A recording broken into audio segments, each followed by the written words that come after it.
ጌታቸው ረዳ ሀገሩን እያነጋገሩ ነው። የጥቅምት 24ቱ ጥቃት ስህተት ነው ባሉበት አንደበታቸው በትግርኛ የሚጋጭ ንግግር አሰምተዋል። ኤርትራ ጦርነቱ በእኛ ሜዳ እንዲሆን እንፈልጋለን ማለቷ ተሰምቷል። ከወደ መቀሌ የተሰማው መረጃ እንመለከተዋለን። በአማራ ክልል ህዝቡን አስቆጥቷል ስለተባለው ግድያም የምንላቸው ይኖረናል። ለኢትዮጵያ አንድነት እውነተኛ የፖለቲካ ድርድር እንዲካሄድ ጥያቄ ያቀረበውና በዘንድሮ ምርጫ ድምጽ ቢያገኝም የፓርላማ ወንበሩን እንደማይቀበል ስለገለጸው ፓርቲም ዝርዝር መረጃ አካተናል። በርካቶች ካስፈሪው ጥቃት ህይወታቸውን ለማዳን ሀገር ለቀው እየሸሹ ነው ተብሏል። ጤና ይስጥልን። ዕለታዊ መረጃ ጥንቅራችን እነዚህንና ሌሎች ወቅታዊ ጉዳዮችን ወደ እናንተ የሚያደርስ ይሆናል። እንደተለመደው እየሰማችሁን አብራችሁን ቆዩ የአክብሮት ግብዣችን ነው።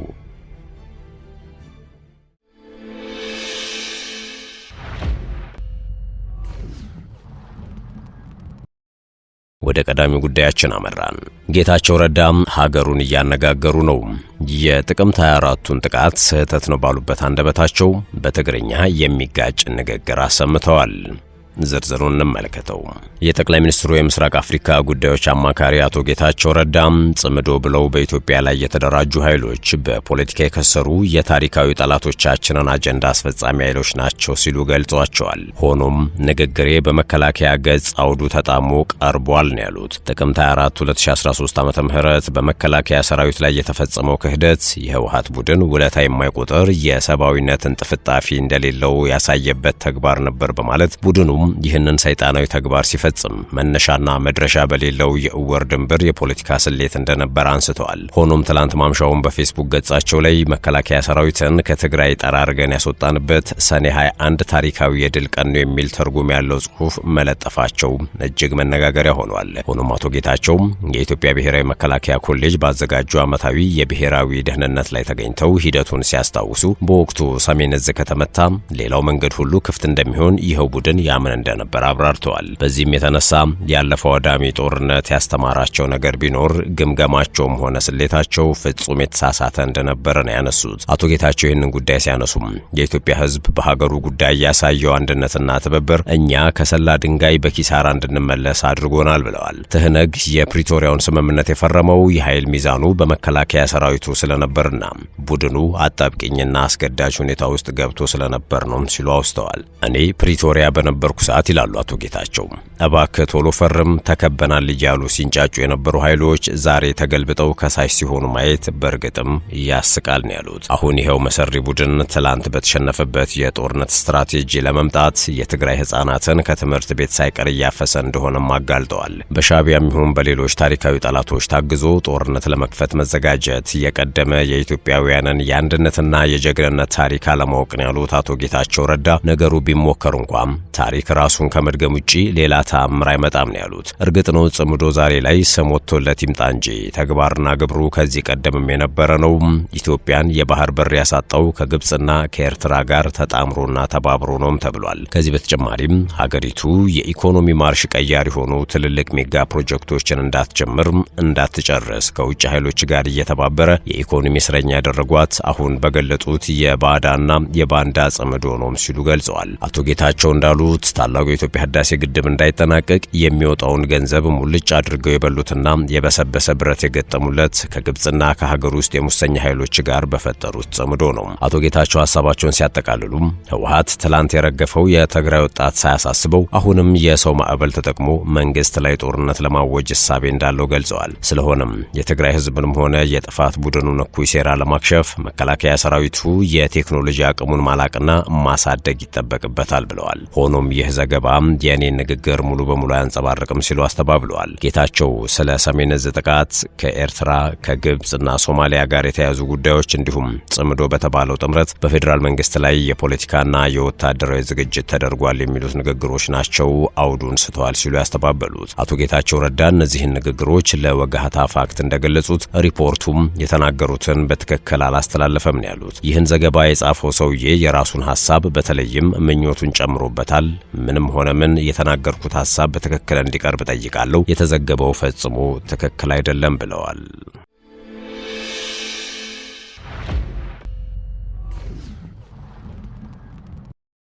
ጦርነቱ በእኛ ሜዳ እንዲሆን እንፈልጋለን ኤርትራ እነ ጄኔራል ጻድቃን ገብረትንሳኤና ጌታቸው ረዳን የመሰሉ የትግራይ ልሂቃን ሻዕቢያ የኢትዮጵያ ፌዴራል መንግስት ጋር ፊት ለፊት ገጥሞ መቋቋም አይችልም ሲሉ በተደጋጋሚ ይሞግታሉ። ለዚህ የሚያቀርቡት ምክንያት ደግሞ በሰው ኃይል በቴክኖሎጂና በጦር መሳሪያ በብዙ እጥፍ ይበለጣል የሚል ነው። ለዚህም ሲባል ከህወሓት ጋር በዋናነት ከፋኖ ከፊል ኃይልና ከኦነግ ሸኔ ወይንም የኦሮሞ ነጻነት ሰራዊት ጋር ጽምዶ የሚል ጥምረት ለመመስረት ተገዷል የሚሉ ትንታኔዎች በተደጋጋሚ ተሰምተዋል። በቅርቡ አስመራ ሄደው ከኤርትራ ሹማምንት ጋር ተወያይተው ተመለሱ በሚል በጠቅላይ ሚኒስትር አብይ አማካሪ የተጠቀሱ አንድ የጣሊያን ዲፕሎማት ከሀገሪቱ የስለላ ቁንጮ አቶ አብርሃ ካሳ ጋር እንደተወያዩ ተሰምቷል። በወቅቱ ከኢትዮጵያ በኩል ለሚመጣባችሁ ጫና አትፈሩም ወይ ተብለው ሲጠየቁ ጦርነቱን ከኛ ቀጠና ለማሸሽ በትግራይ የሚታዘዙልን ሞኞች አሉ ሲሉ እንደመለሱላቸው አስታውሰዋል። ኤርትራ ጽምዶን የምትጠቀመው ከፌዴራል መንግስቱ በኩል ጦርነት ከተከፈተብን የጦር ቀጠናውን ከኛ ድንበር እናርቀው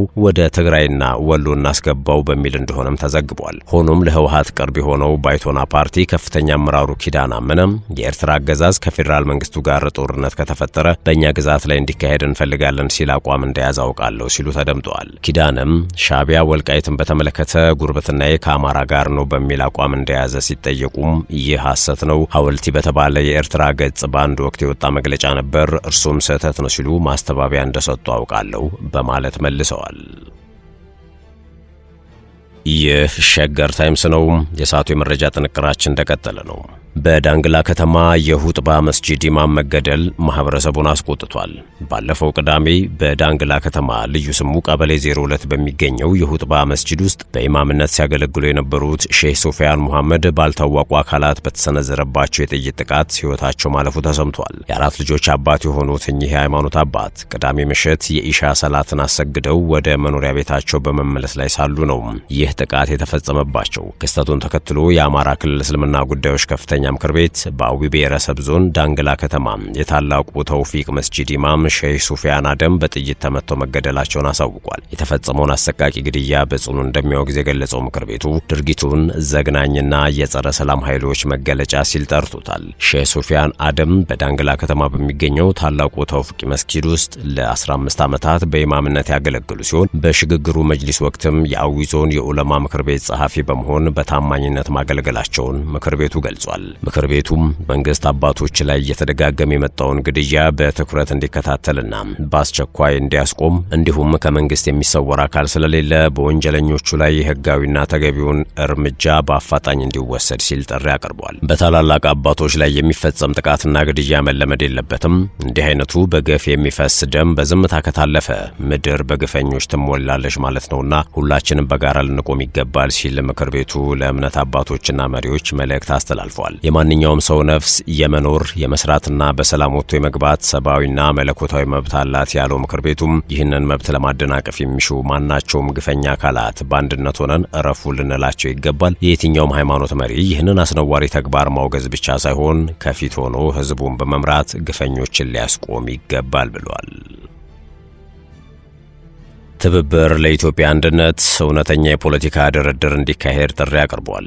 ለሰባተኛው ጠቅላላ ምርጫ በአራት የፖለቲካ ፓርቲዎች የተመሰረተው ትብብር ለኢትዮጵያ አንድነት ሀገርን አጽንቶ ለማስቀጠል እውነተኛ የፖለቲካ ድርድር እንዲካሄድ ጠይቋል። የፓርቲዎቹ ስብስብ መንግስት ወደ እውነተኛ ድርድር እስኪመጣ ድረስ ሰላማዊ የፖለቲካ ትግሉን አጠናክሮ እንደሚቀጥልም ገልጿል። በሀገር ብሔራዊ ጥቅም ጉዳይ የማይደራደር አቋም እንዳለውም ይፋ አድርጓል። የትብብሩ የህዝብ ግንኙነት ኃላፊ አቶ ጌትነት ወርቁ ከአሃዱ ጋር በነበራቸው ቆይታ መንግስት ምርጫ አሸንፊያለሁ በሚል ባለፉት ዓመታት ይከተለው በነበረው መንገድ የሚቀጥል ከሆነ ሀገርን አደጋ ላይ ይጥላል ብለው እንደማያምኑ ገልጸዋል። ትብብሩ ምርጫው ይደገም የሚል አቋም እንደሌለው ኃላፊው አብራርተዋል። ለተፈጠሩ ችግሮች እልባት ለመስጠት የድርድር ሂደቱን መጀመር ለነገ የማይባል ተግባር ነው ያሉት አቶ ጌትነት የዲሞክራሲ ስርዓት ባልዳበረባት ኢትዮጵያ የተፈጠሩ ችግሮች በአንድ ጊዜ ሙሉ በሙሉ ይፈታሉ የሚል እምነት እንደሌላቸው ጠቁመዋል። ትብብሩ ያስቀመጣቸው ቅድመ ሁኔታዎች ምላሽ እስከሚያገኙ ድረስ ከስርዓቱ ጋር የሚያደርገውን ሰላማዊ ፖለቲካ ትግል አጠናክሮ እንደሚቀጥልም አቋሙን በድጋሚ አስታውቋል።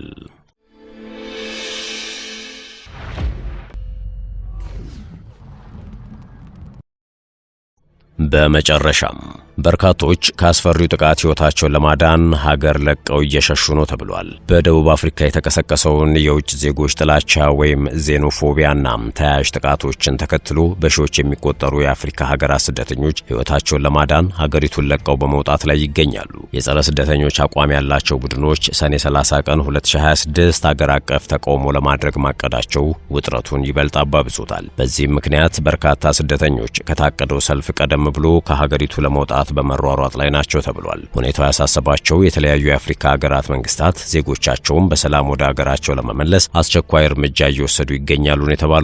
ከነዚህም መካከል ማላዊ፣ ዚምባብዌ፣ ናይጄሪያ፣ ጋና፣ ኡጋንዳና ሞዛምቢክ ይገኙበታል። በደርባንና በሌሎች ዋና ዋና ከተሞች በሚገኙ የእርዳታና የስደተኞች ጊዜያዊ መጠለያ ማዕከላት ዜጎቻቸውን ወደ ሀገራቸው የሚመልሱ አውቶቡሶችን ለመጠበቅ ረጅም ሰልፎች መፈጠራቸውን አልጀዚራ ዘግቧል። ላለፉት ሳምንታት ባህላዊ መሳሪያዎችን የታጠቁ ቡድኖች በደቡብ አፍሪካ ጎዳናዎች ላይ በመዘዋወር ህጋዊ ፈቃድ የሌላቸው ስደተኞች እስከ ሰኔ 30 ድረስ ሀገሪቱን ለቀው እንዲወጡ በማስገደድ ላይ ናቸው። ቡድኖቹም በሀገሪቱ እየተስፋፋ ላለው የሥራ አጥነትና ከፍተኛ የወንጀል መጠን የውጭ ሀገር ዜጎችን ተጠያቂ ያደርጋሉ።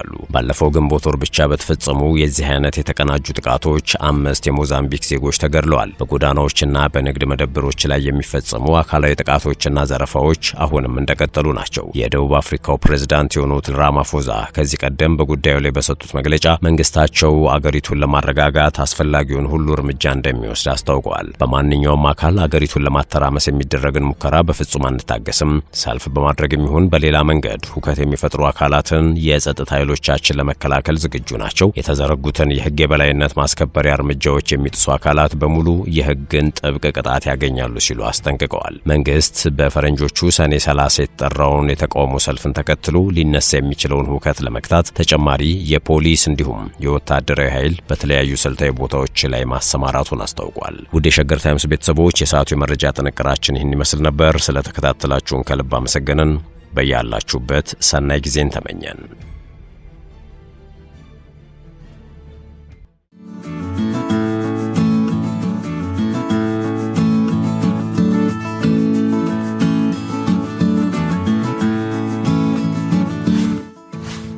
ሸገር ታይምስ ሚዲያን ሰብስክራይብ በማድረግና ደወሉን በመጫን ይከተሉን።